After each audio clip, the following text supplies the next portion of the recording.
पुरणपोळी, त्यासाठी हाय फ्लेमवर कुकर ठेवून त्यामध्ये पाणी टाकूया. भिजलेली चणा डाळ टाकूया. मी 1 कप चणा डाळ 5 तास भिजत ठेवली होती. डाळ बुडेल इतकं पाणी टाकूया. अर्धा टीस्पून हळद आणि 1 टेबलस्पून तेल टाकूया.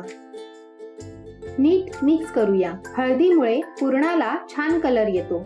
कुकरचं झाकण लावून 3 शिट्ट्या घेऊया. शिट्ट्या होईपर्यंत एका बोलमध्ये पाव कप बारीक रवा, पाव कप गव्हाचं पीठ, अर्धा कप मैदा, पाव टीस्पून हळद आणि चिमूटभर मीठ टाकून मिक्स करूया. थोडं थोडं पाणी ऍड करून सैलसर कणिक मळून घेऊया. पुरणपोळीची कणिक नेहमीच्या पोळ्यांच्या कणकेपेक्षा सैलसर मळावी. थोडं तेल लावून कणिक चांगली मळून घ्यावी. कणिक मळून झालेली आहे. 15 ते 20 मिनिटं झाकून ठेवूया. कुकरच्या शिट्ट्या झाल्या आहेत. वाफ जिरली आहे. झाकण ओपन करूया. डाळ शिजली आहे. ह्यातलं पाणी काढून घेऊया. याला कट असे म्हणतात. यापासून कटाची आमटी तयार करतात. कटाच्या आमटीची रेसिपी हवी असेल तर कमेंट करून जरूर कळवा. आता ह्यात अर्धा कप गूळ आणि पाव कप साखर टाकून मिक्स करूया.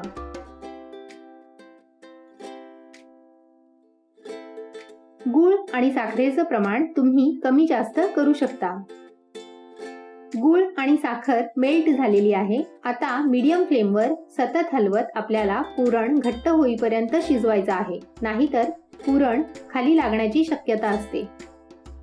मिश्रण घट्ट होत आलं आहे. त्यात पाव टीस्पून सुंठ आणि अर्धा टीस्पून वेलची पावडर ऍड करून मिक्स करूया. पुरण चांगले घट्ट शिजले पाहिजेत. उलथणे पुरणात खुपसल्यावर जर ते न पडता उभे राहिले म्हणजे पुरण व्यवस्थित घट्ट शिजलेलं आहे असं समजावं.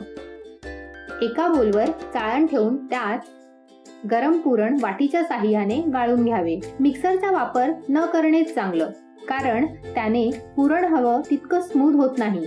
तुम्ही पुरण यंत्राचा वापर करू शकता.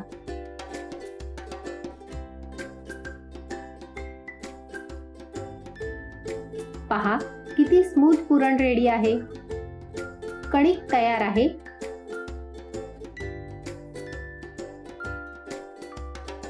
थोडं तेल लावून मळून घेऊया.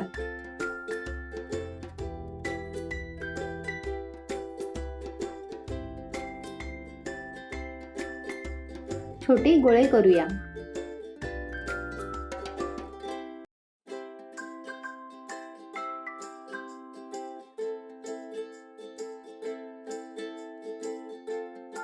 कणकेच्या गोळ्यांपेक्षा पुरणाचा गोळा मोठा घ्या. ह्याप्रमाणे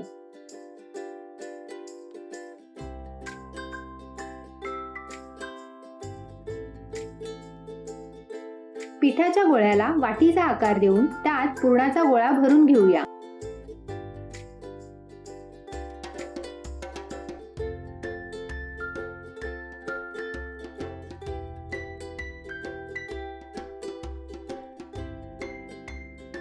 गोल गोल फिरवत पारी बंद करूया.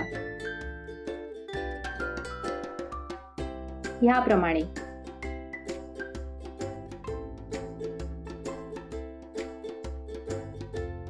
आता तांदळाचं सुकं पीठ लावून हलक्या हाताने प्रेस करून घेऊया. ह्याने पुरण सगळीकडे सारख्या प्रमाणात पसरलं जाईल. तांदळाच्या पिठामुळे लाटताना पोळी सरकण्यासाठी मदत होते.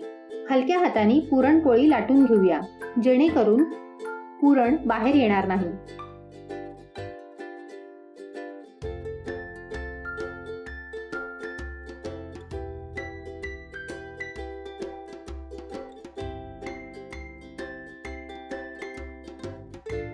मीडियम फ्लेमवर तवा गरम झाल्यावर पुरणपोळी टाकूया. एका बाजूने शेकल्यावर फ्लिप करून तूप लावूया. पुरणपोळी दोन्ही बाजूने लालसर डाग पडेपर्यंत भाजावी.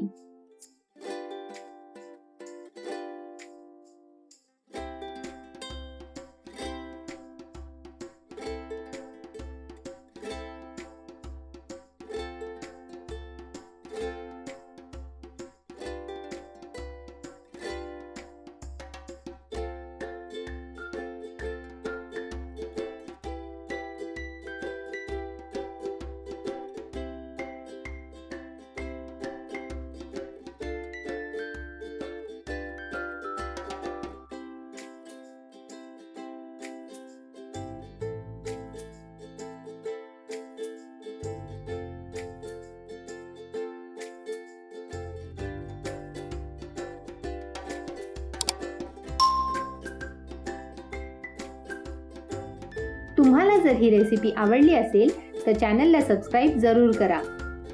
स्वादिष्ट पुरणपोळी रेडी आहे. सर्व करूया.